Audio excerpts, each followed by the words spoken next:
Tingnan nyo naman tong post dito ni Norman Mangustin. Diba?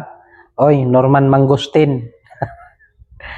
Kahit sabihin mo pang 100 katao ka pa na mag-post ng ganyan, hindi ako maniniwala sa iyo dahil isa ka sa mga manluloko. Baka sabihin mo hindi totoo. Ha?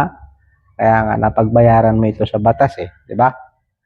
At marami nagpatunay niyan. O sa mga hindi nakakaalam, sa taong ito, bisitahin nyo si Makagago sa kanyang YouTube channel, Makagago. Binabanatan to ni Makagago at hindi lang si Makagago ang bumanat nito. Marami, lalo na yung number 1 vlogger niya, si Makmak. Ayan, search nyo si Makmak sa kanyang YouTube channel, Makmak. Andun yan, binisto yan. Dahil isa to sa mga manluloko na klaseng tao. Bago kami maniwala sa iyo, Norman Mangustin, sabi ni Makagago, alias Inodoro, kumuha ka muna ng driver license.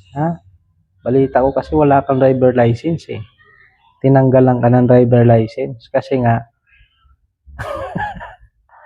manluloko ka. Mag-post ka ng iba, wag yan.